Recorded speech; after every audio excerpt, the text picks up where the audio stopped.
அண்ணனுக்கு கண்ணில் பிரச்சனை இருக்குன்னு தெரியும். கூட கூட்டிட்டு போகும்போது கொஞ்சம் ஜாக்கிரதையா இருக்கக்கூடாதா? இப்படி நடுரோட்டில் விட்டுட்டு போலாமா? கூட்டிட்டு போனவங்களுக்கு எல்லாம் பொறுப்பு இருக்கணும்.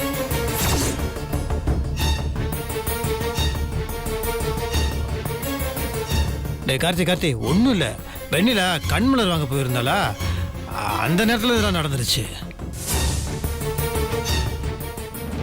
அப்போ சார் இருக்கியா? இந்த பாரு, உன் கை பக்குவத்தை காட்டணும் இல்லையா? இப்போ எல்லாத்துக்கும் உன் கையாலே காபி போட்டு கொடு. சரிங்க சார். சத்தமா சொல்றா. சரிங்க சார். இப்போ நீ நம்ம வீட்டில் வேலைக்கு சேர்ந்தாச்சு, சந்தோஷமா இரு. நீ சித்திக்கு பிடிச்ச மாதிரி நடந்துக்கணும். நான் உள்ள இருக்கேன் சித்தி. சரிப்பா. வா முத்து மாமா.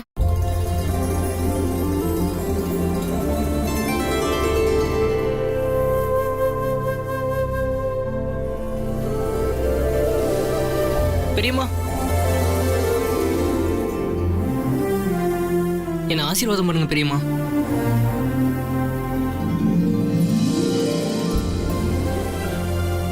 அத்தை, நீங்க என்னதான் என்ன விரட்டி அடிச்சாலும் அந்த ஆத்தாவோட அனுகிரகம் இந்த வீட்டுக்குள்ள நான் வந்துட்டேன். இனிமே நானும் என் முத்து மாமாவும் பிரிய மாட்டோங்கிற நம்பிக்கை வந்துருச்சு அத்தை. இருக்கட்டும்ப்பா, இருக்கட்டும். ரொம்ப நன்றி பெரியம்மா.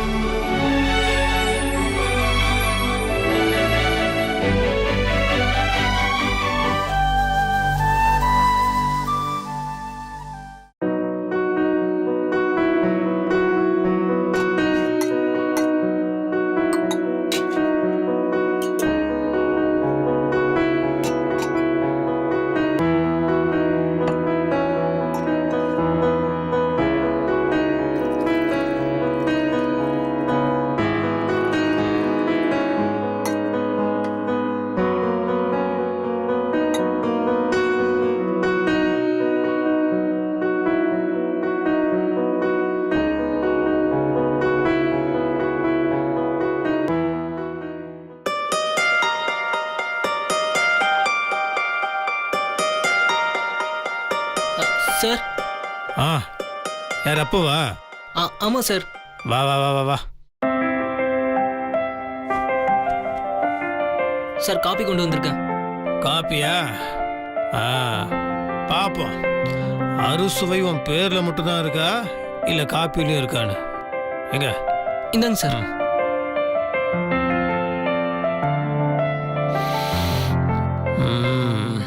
வாசனை கமகமன் இருக்கு சார். பார்த்து மெதுவா, சூடா இருக்கு.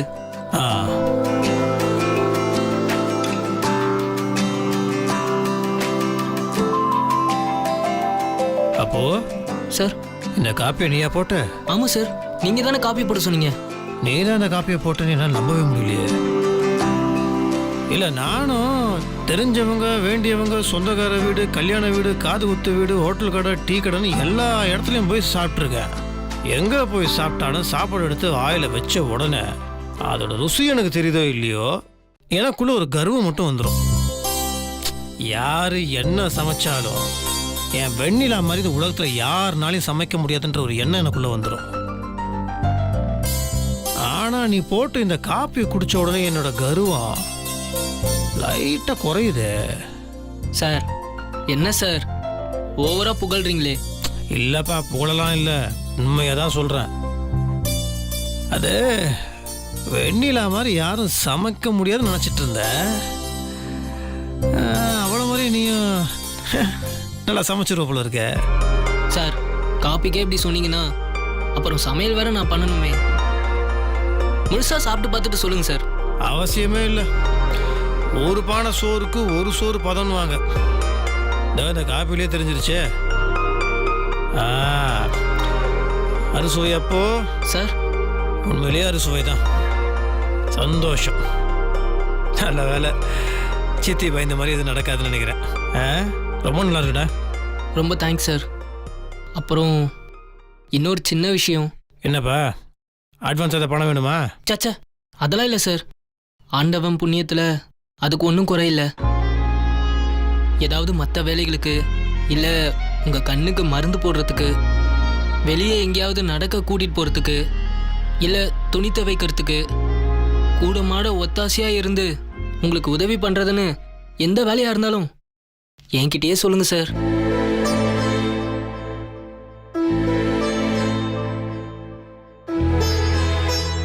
சார், என்ன சார் அமைதியா இருக்கீங்க? ஒன்றும் இல்லை, நீ வெண்ணிலாக்கு சொந்தமானு யோசிச்சுட்டு இருக்க. ஏன் சார்? என் வெண்ணிலாவும் ஒன்ன மாதிரி தான். தெரிஞ்சவங்க தெரியாதவங்கலாம் பார்க்கவே மாட்டான். யாரா இருந்தாலும் வழிய போய் அவங்களுக்கு உதவி பண்ணணும்னு நினைப்பா. அதே நல்ல மனசு உங்ககிட்டயும் இருக்க. வெண்ணிலாக்கு சாமி பக்தி ரொம்ப அதிகம், உனக்கும் இருக்க. நல்ல விஷயம் சார். என்ன சார் நீங்க? சரிப்பா சரிப்பா, விட்டுரு. அப்போ நான் உன்னை புகழவே மாட்டேன். நீ அடுத்தது என்ன சொல்ல போறேன்னு எனக்கு தெரிஞ்சிருச்சு. இதெல்லாம் நான் ஏன் சொல்லிட்டு இருக்கேன்னா, நான் யாருன்னு உனக்கு தெரியறதுக்கு முன்னாடியே, நீ இந்த வீட்டுக்கு வேலைக்கு வர்றதுக்கு முன்னாடியே, நான் நல்லா இருக்கணுன்றதுக்காக நீ வேண்டுதெல்லாம் பண்ணி கண் மலர்லாம் சாத்தணும்னு நினைச்சல. அதுலேருந்து தெரியுது நீ ஒரு நல்ல மனசுக்கார பையனு. சரிங்க சார், நீங்க வார்த்தைக்கு வார்த்தை போடுறத பார்த்தா வர வர வெண்ணிலாமா ஞாபகமே உங்களுக்கு இல்லாம போயிடும் போல இருக்கு.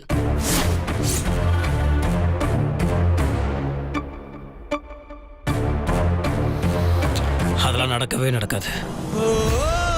கிழக்கே உதிக்கிற சூரியன் மேற்கில் உதிச்சாலும் உதிக்குமே தவிர, வெண்ணிலா மேல நான் வச்சிருக்க பாசம், அவளோட இடம், அது யாருனாலையும் பிடிக்க முடியாது. இந்த வர்றா தம்பி, எல்லாரும் சில நேரங்களில் சொல்லுவாங்க பிடிச்சவங்கள நான் மனசில் வச்சிருக்கேன்னு. நான் என் வெண்ணிலாவை மனசில் மட்டும் வைக்கல. இதோ இங்க என் புத்தியில், என் ரத்தத்தில், என் சுவாசத்தில், என் நாடி நரம்பு எல்லாத்துலேயும் வெண்ணிலா தான் இருக்கா. இங்கிலீஷில் சோல்மேட்டுன்னு சொல்லுவாங்க. அவ என் உயிரிலே கலந்தவ. வெண்ணிலா இல்லைன்னா எனக்கு வாழ்க்கையே கிடையாது. அவ எடுத்த இந்த ஜென்மம் இல்லை, எந்த ஜென்மத்திலையும் யாராலையும் பிடிக்க முடியாது. சார், ஏதோ விளையாட்டுக்கு சொல்லிட்டேன்.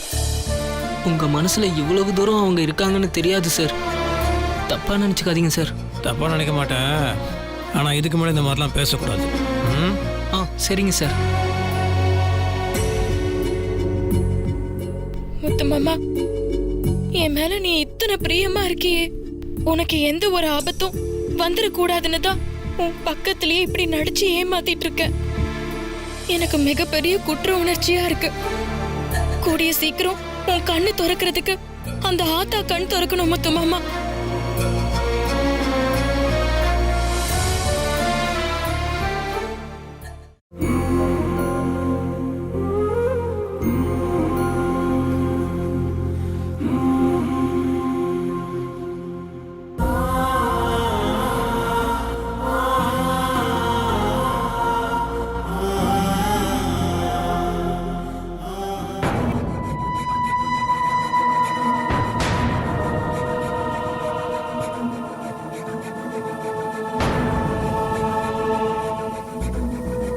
என்ன ஸ்வேதா நீ இப்படி பண்ணிட்ட? முத்தரசனை தனியா விட்டுட்டு நீ பாட்டுக்கு போயிருக்க. ஏதாவது ஒண்ணு கிடக்க ஒண்ணா இருந்தா என்ன ஆகுறது? இல்லத்த, நான் அந்த கண்மலர் வாங்குறதுக்காக தான் போனேன். அப்போன்னு பார்த்துதான் அந்த எம்எல்ஏ பிறந்த நாள் ஊர்வலம் வந்துச்சு. நான் போய் அந்த எம்எல்ஏவை பார்த்தேன்.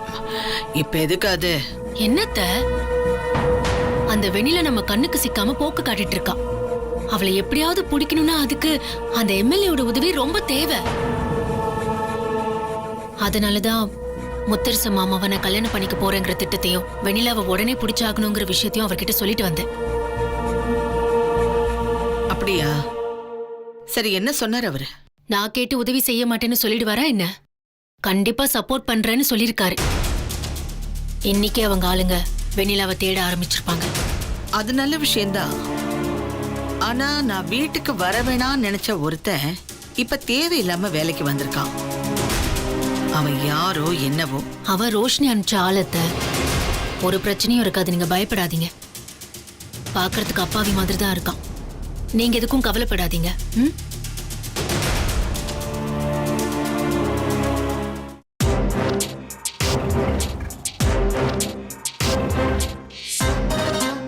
பெரியம்மா காபி கொண்டு வந்திருக்கேன் பெரியம்மா.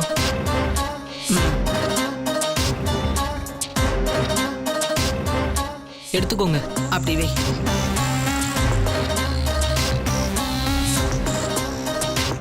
முத நாளே நான் வேண்டான்னு சொல்லியும் உன்னை வேலைக்கு வச்சுட்டா முத்தரசங்கிற திமிரோட இந்த வீட்டுக்குள்ள விளைய வரக்கூடாது.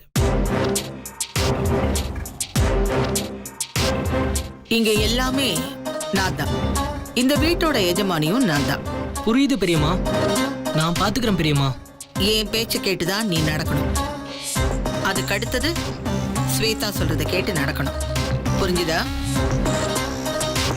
இத மீறி ஏதாவது நடந்துச்சு, உன்னை என்ன பண்ணுவனே எனக்கு தெரியாது.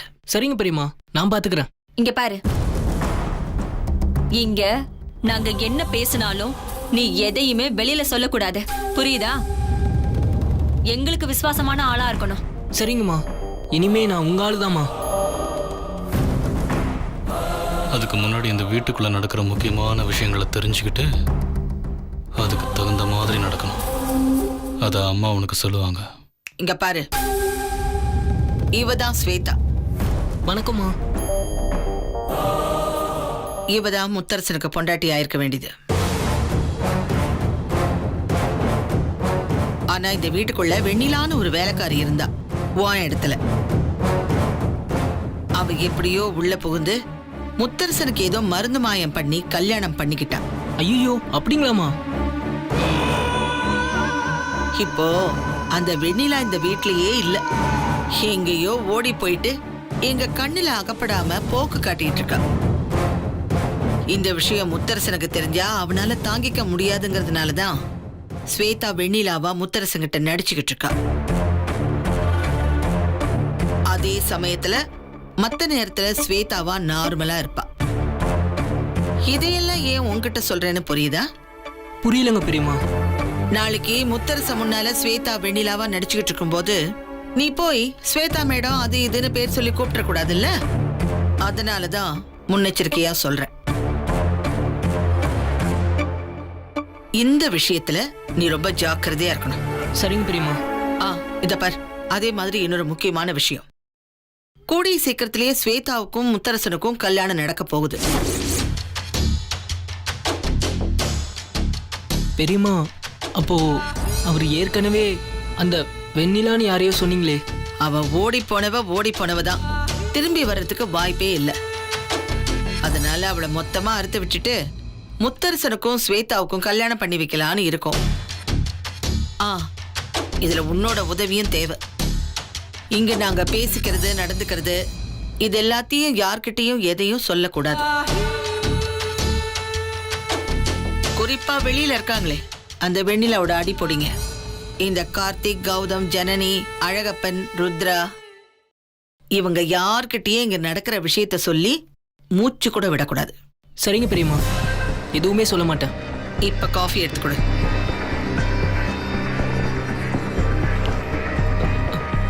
பெரியம்மா, காஃபி ஆறிடுச்சு, நான் வேற போட்டு எடுத்துட்டு வரட்டுமா?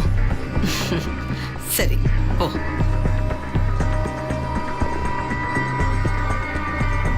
அப்போ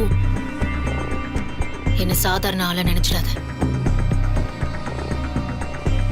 இத பாரு, இது என்ன தெரியுமா? சென்ட் பாட்டில் மேடம். சென்ட் பாட்டில் இல்ல, விஷ பாட்டில்.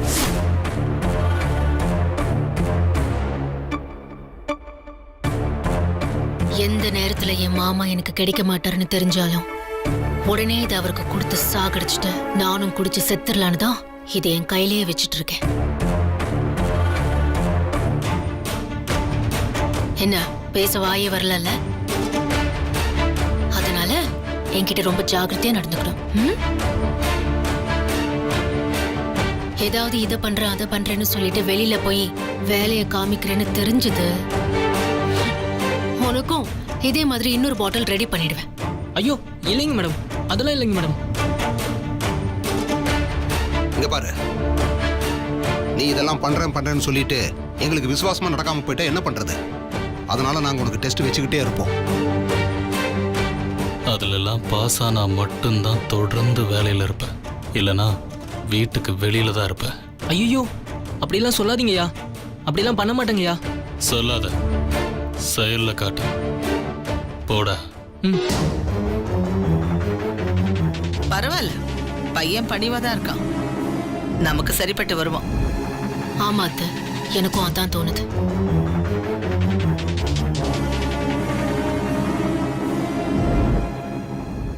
பாவீங்களா, இங்க நான் ஒருத்தி முழுசா உயிரோட இருக்கும்போதே ஸ்வேதாக்காவை கல்யாணம் பண்ணி வைக்கலான்னு திட்டம் போடுறீங்க. இதெல்லாம் அடுக்கவே அடுக்காது. ஆனா இந்த விஷயத்த நான் எப்படியும் வெளியில சொல்ல முடியாதே. ஸ்வேதாக்கா விஷ பாட்டில வச்சு மிரட்டுறத பார்த்தா எனக்கு பயமாவும் இருக்கு. ஏதாவது பண்ணிடுவாங்களா? அத்தா, நீதான் காப்பாத்தணும்.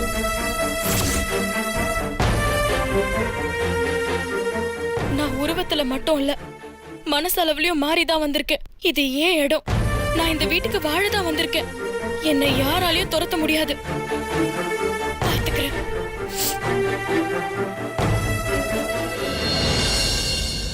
சித்தப்பா, இப்போ அப்புன்னு ஒருத்தர் வந்தார்ல சமையல் வேலைக்கு, ஆமா. நான் அவரை முதலே வெளியே வச்சு பார்த்திருக்கேன். நீ எங்க அவரை பாத்திருக்க? ஏதாவது கல்யாணத்துல பாத்திருக்கியா? ஐயோ சித்தப்பா, உங்களுக்கு தெரியவே தெரியாது. நான் அத்தை மாமா கூட வெளியே போனால, அப்போ அவரை ஆட்டோல பார்த்தேன். அவர்கிட்ட வெண்ணிலா அம்மா போட்டோவை காமிச்சு இவங்கள பாத்திருக்கீங்களான்னு கேட்டேன். அவரும் அம்மாவை கோயில்ல பாத்திருக்கேன்னு சொன்னார், தெரியுமா? ஐயோ ஆமா, நாங்க உன்னை தேடி வந்தப்போ நீ அப்போ கிட்ட தான் பேசிட்டு இருந்தியா? பாத்தியா, நமக்கே தெரியல இந்த வாள் கண்டுபிடிச்சிருக்கு. அப்பு, பரவாயில்லையே. நீங்க வர்றதுக்கு முன்னாடியே எங்க வீட்டுக்கு 2 நல்ல விஷயம் பண்ணிருக்கீங்க. என்ன? எங்க அண்ணனை காப்பாத்திருக்கீங்க, அதுவே நல்ல விஷயம். அதுவும் இல்லாம தவறி வந்த குழந்தைய நீங்க தான் பேசி நிறுத்தி ஜனனி கௌதம் கிட்ட ஒப்படைச்சிங்கன்னு இப்பதான் சொன்னாங்க. இந்த வீட்டுக்கும் எனக்கும் ஏதோ போன ஜென்மத்துல இருந்தே தொடர்பு இருக்கும் போல இருக்கு சார். அதான் இப்படி இழுத்துட்டு வந்திருக்கு.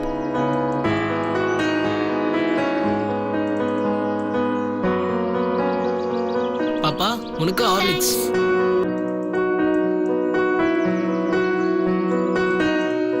தேங்க்யூ அப்பு. தேங்க்யூ அப்பு.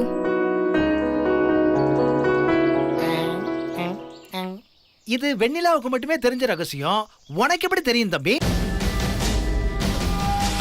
சார், இதுக்கு பேர் தான் சார் சமையல் சர்வீஸுங்கிறது. ஒரு ஆளுக்கு என்ன பிடிக்கும்னு அவங்க முகத்தை வச்சே கண்டுபிடிச்சிரும் சார். உங்க உடம்ப பார்த்த உடனே நீங்க 2 காபி குடிப்பீங்கன்னு தெரிஞ்சிருச்சு சார். அப்படியா? என்ன மாம்சு, உங்க மானம் கப்பலே இருந்து. அப்பு, தேங்க்யூ அப்பு. அறுசுவை அப்பு. சொல்லுங்க சார். இல்ல, எங்க அண்ணிய கோயில்ல பார்த்தா நீங்க சொன்னீங்களாமே? ஆமா சார், பாப்பா போட்டோ காமிச்சது அவங்கள கோவில்ல வச்சு ஒரு தடவை பார்த்துருக்கேன். அவங்க கோயிலுக்கு வந்தாங்கன்னு எங்களுக்கும் தெரியும். நாங்களே சிசிடிவி ஃபுட்டேஜ்ல பார்த்தோம். ஆனா அதுக்கப்புறம் எங்கேயாவது பாத்தீங்களா? இல்லையே, பார்க்கலீங்களே. சரி, எங்கேயாவது பாத்தீங்கன்னா உடனே எங்களுக்கு தகவல் சொல்லுங்க, மறந்துடாதீங்க.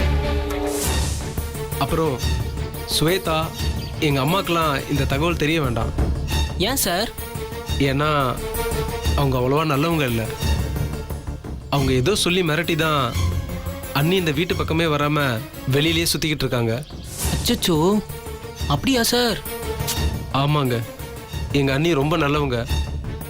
அவங்கள வந்து எங்கேயோ துரத்தி விட்டுட்டு இப்ப அந்த ஸ்வேதா எங்க அண்ணி மாதிரி பேசி நடிச்சுக்கிட்டு இருக்கா. சார், அவங்க என்கிட்ட கூட பேசுனாங்க. இன்னொரு தகவல் கூட என்கிட்ட சொன்னாங்க சார். என்ன சொன்னாங்க அப்ப? அந்த ஸ்வேதா கூட முத்து சார் கல்யாணம் பண்ண போறாங்களாமே சார்.